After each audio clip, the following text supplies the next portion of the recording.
Welcome to the Unbecoming Hub podcast. Reflections about being human without treating yourself as something to fix. I'm your host, Lacey Kelly.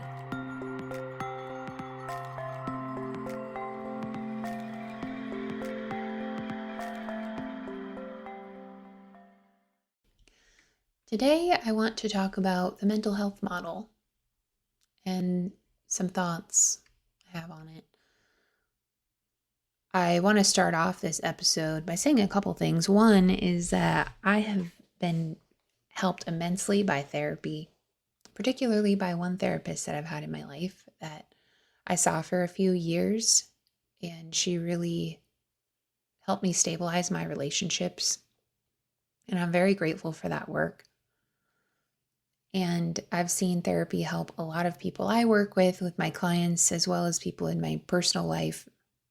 So nothing about this episode is a criticism of therapy, but more so the mental health model that it operates within and the constraints that it may have on therapy that we may not realize, and maybe some of the unintended consequences that are starting to show up from therapy being delivered in the current mental health model. I also want to say that the people I work with, in my clinical practice, I specialize in relationships.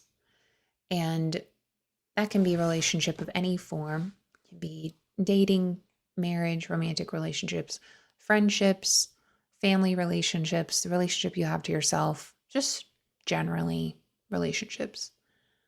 And I chose that specialty because, one, I find it very interesting. Two, it's been my pain point. And three, it tends to reveal a lot of deeper issues that are just so human. So my lens in framing all of this and seeing all of this comes from my work sitting with people with very human issues. And that there are diagnoses and experiences in the mental health field where our current mental health model works really well. And there's just a huge percentage of it where it doesn't, because I think with less community, less spiritual or religious belonging, less connection to a higher purpose or something, where people used to go when they felt woe about an experience, a person, a situation, a relationship. People are kind of starting to turn to therapy for that. And it may not be the best platform for those kinds of issues. So that's kind of more what I'm going to be exploring today. So all that being said, I think it's always helpful to look at the history of things when you're trying to understand it. So I just want to do a brief overview of modern mental health therapy's roots, where it comes from. Because before psychology was even a field or a thought or a thing, human suffering obviously existed. And humans were seen differently than they are now. The soul of a person was assumed. There was an understanding of an animating life that existed within a human body. And the mind and the body weren't separated. The soul wasn't separated from the mind and the body. But the soul was kind of the ground in which the mind and the body lived. So the animating life was there, and the mind and the body lived within it. And so when human suffering was happening, it was seen as a rupture between the human experience and something bigger than the human experience. So that could be community or the natural world or whatever spiritual orientation was around at the time. Human suffering was seen as human. It wasn't seen as a problem. It was just part of it. But the intervention around it came from community or ritual, storytelling, initiation, rites of passage.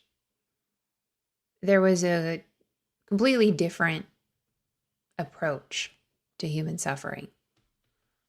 Way back. Way back.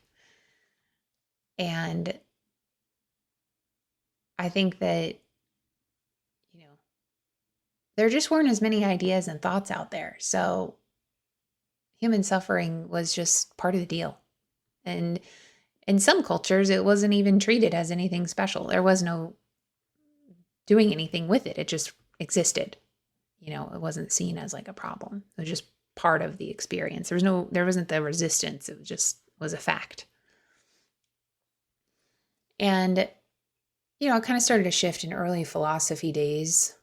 But even in early philosophy days, human suffering, human emotion was still seen as human and not problems to solve, but reason was used to interact with those experiences differently. So it became like, how do I be with this part of being human? But we certainly weren't trying to reason our way out of things yet. We were using reason as an assistant to the soul and the human experience. Then we get into the Enlightenment period where that kind of changed and reason dominated. This was the era of Descartes, I think, therefore I am, and kind of marked the shift from a soul-led human experience to a cognitive or mind-led human experience. So the mind became the primary center of being human. And I think that was it made sense at the time. There was a lot of religious abuse and superstition, and it's kind of a way, I think, to gain power or fight power that was being misused at the time. So it makes sense. It was there. But it really kind of started this shift from the soul experience to the mind experience. And that followed into the scientific revolution,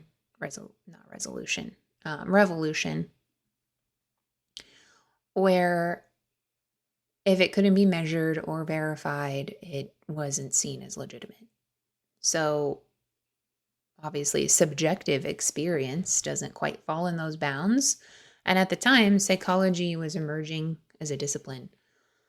So it inherited this bias of needing to be verified to be true, accurate, whatever. And the early folks in the field of psychology, like Freud and Jung, they tried to hold on to the soul in it all. They very much looked at meaning and the subconscious as an inherently protective, not necessarily broken or a problem. They looked at symbolism and dreams and this more abstract interaction of being human. But they were very fringe, so they were, on the outside of things, kind of mocked at the time, like seen as silly. And it wasn't until behaviorism really came about, B.F. Skinner, and the early folks of classical conditioning, that psychology started to be seen as a legitimate field because you could control and measure and manipulate behavior. So this was really like the big change where soul was out, behavior was in, and behavior was seen as, oh, we can do something about human problems if we can change the behavior. So all the focus went there, and unfortunately had pretty awful consequences with the interventions that, as with most things, were all well-intentioned in the beginning, like asylums and lobotomies, all well-intentioned in the beginning. Obviously turned quite tragic for a lot of people. Even early days of electroconvulsion therapy, was seen as a breakthrough, but it's, the folks that received it would have something different to say. So when behavior became something, we can change this, we can modify this, therefore we can control people, that was a dark time for psychology. And then we kind of emerged out of that, realizing these practices were inhumane, and we turned away from them, which was good. very glad we did that. But the unfortunate part was that the mental health model remained. It's just the interventions became humane and consensual. We took consent and do take consent very seriously in the field, largely because of that dark past. So, but the approach of seeing individuals as a collection of symptoms that manifest into certain behaviors, and then if you can change the behaviors, you can alleviate the symptoms. That model is still very much based, that's what we still use today in a lot of different areas in the field. And like I said earlier, there are issues that people experience that model works really well. Like obsessive compulsive disorder, for example. A really good friend of mine works in that, specializes in that with ERP and sees amazing results with her clients. Whereas I've worked with individuals with obsessive compulsive disorder from my leaning and my perspective, and I didn't see as, great results with that. So there's definitely a place for that model. It does not need to be thrown out. I think what has shifted is that that's the only model out there. I think it's emerging into there's different branches that are starting to emerge in the mental health field that shift out of that model a little bit. But for the most part, it's the dominant model. And I think the problem, like I said earlier, is people are experiencing a lot of existential dread, especially right now in our world. I mean, wow, what a wild ride right now, right? And I think people are feeling a lot of existential dread, and some of these deeper questions are coming up for people. Like, what's the point? What are we doing? Why is it like this? Why am I here? Why do I feel this way? That behavioral interventions just aren't working for. But it doesn't feel like there's anywhere else to go, right? So people go to therapy. And maybe then they're diagnosed with generalized anxiety disorder because, well, you just have this general sense that things suck. So, you fit this description of symptoms. So we'll use that diagnosis and then we can treat you with cognitive behavioral therapy. And, maybe that works for some, but I think for a lot of people, I know for a lot of people, it doesn't. And maybe they get temporary relief of symptoms, but the feeling comes back because the behavior wasn't really the problem. And, operating in the mental health model with the DSM, where we use to diagnose individuals, we can start to pathologize like normal human reactions and experiences to present day circumstances. Or we pathologize normal human experiences, maybe that have come up across their history. The human condition is very contradictory, and it can be easy to look at it and say, well, if this didn't happen, then maybe it wouldn't have been this way, and make it feel like it's wrong or bad or it could have been different, when the human condition is inevitable. So when we pathologize normal human experiences, we kind of reinforce an idea that there's something wrong, which can actually increase the anxiety that someone may be feeling. So, it's a mixed bag right now, the mental health model. But I think when we come to therapy with those deeper existential problems, and for a lot of people, that actually does show up relationally. There's like a phenomenon that occurs, I think, when we're in the world of like doing the work. It's kind of how it gets phrased, like doing the work. And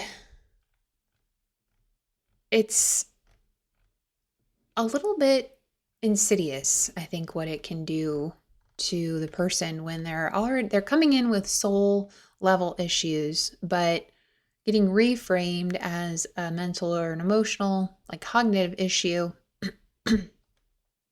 And that if they just understand themselves enough, then maybe it will go away. So people start to learn to relate to themselves almost like projects, and their inner experience can, if we're like a lot of surveillance going on, a lot of monitoring, and a lot of effort into understanding their reactions, attachment style, nervous system state, boundaries, needs. I mean, like the list goes on. It's just a lot of internal checklists. And I think it's helpful to understand yourself from an outside perspective. And these are very helpful tools. But when the original issue is never addressed, it can start to stay in the state of project. Like it's like a perpetual project because there's always another layer to uncover, more monitoring and surveillance, that if you just pay enough attention, then you'll figure out the thing that will then make it all stop. And I've seen that cause a lot of distress for people too. Like this feeling of like, is the work ever going to end? And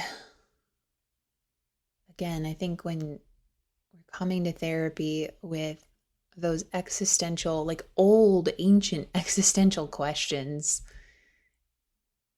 and we're operating in the idea of like, well, if I can just regulate enough and set the right boundaries and understand my patterns enough and react perfectly every time I get upset and communicate in the right structure with the right framework, then maybe life will start to feel easier.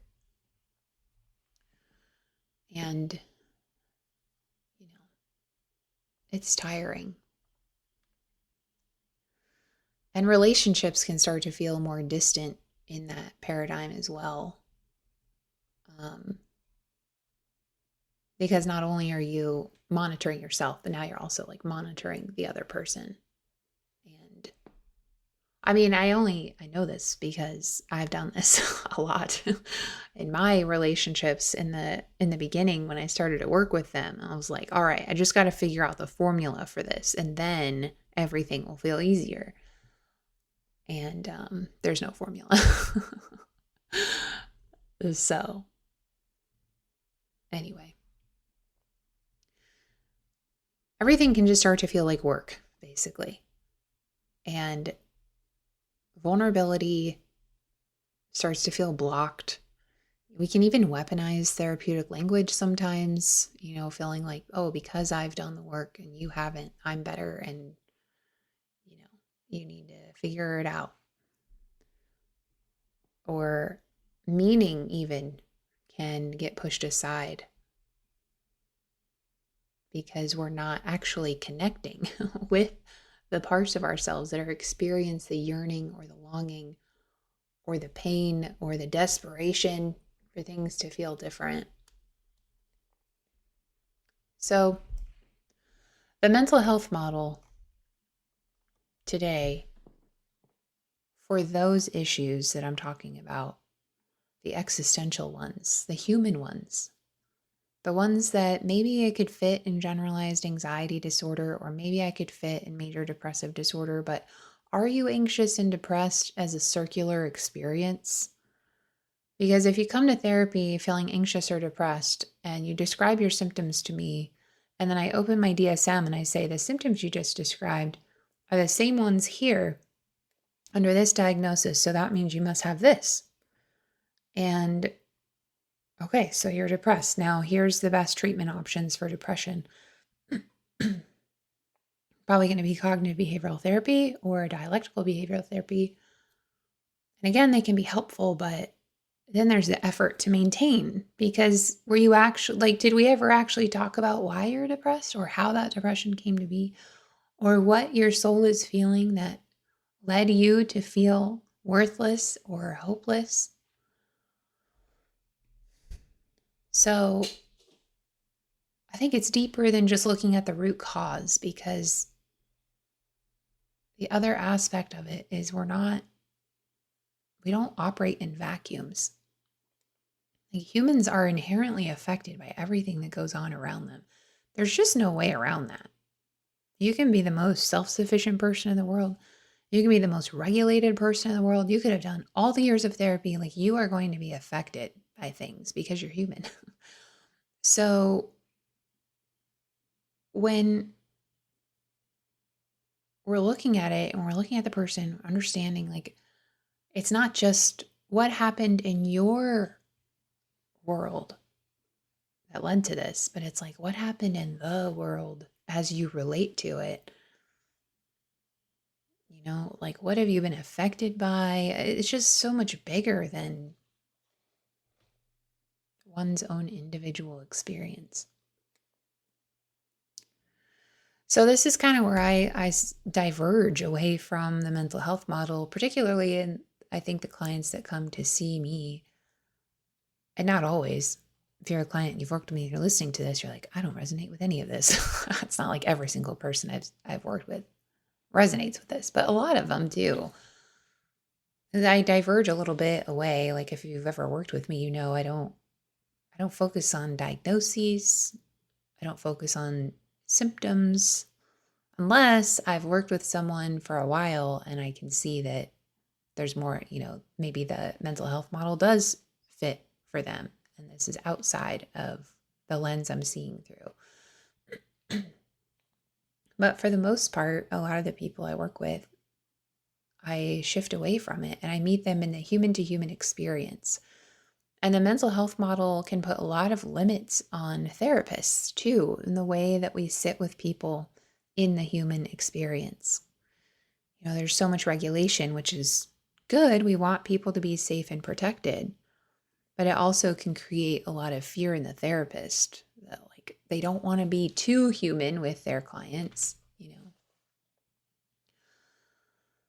So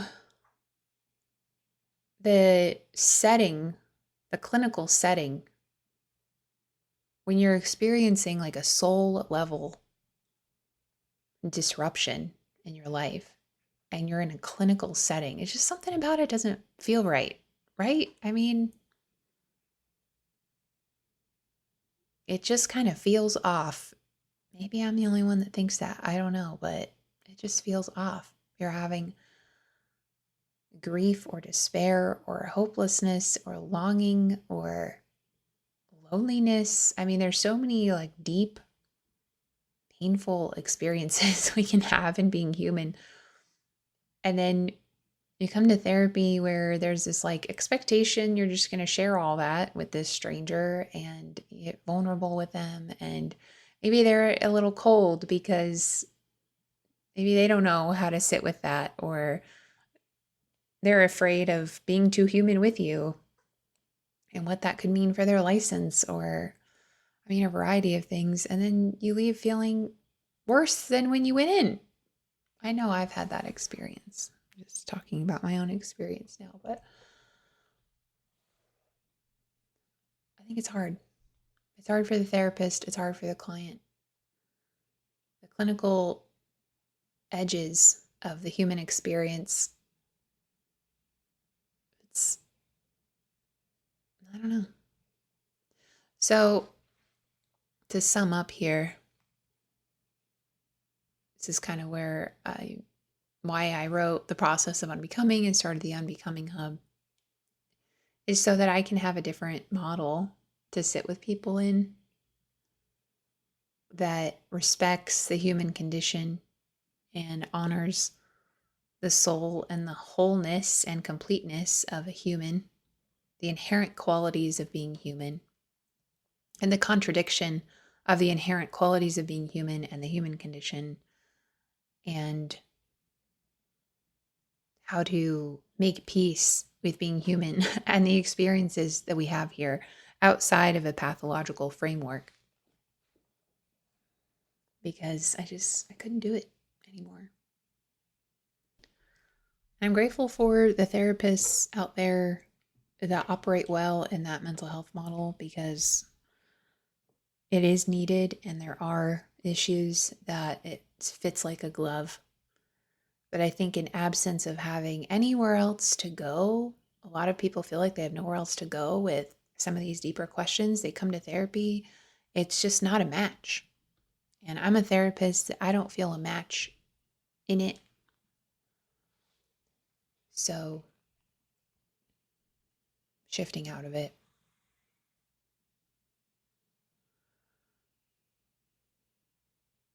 I think that's it. I could talk about this forever. This is already way too long. Maybe I'll make a second episode about some other things. I don't know.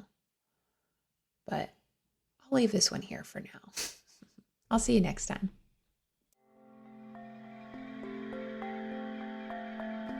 You can find more of this work at theunbecominghub.com. Until next time.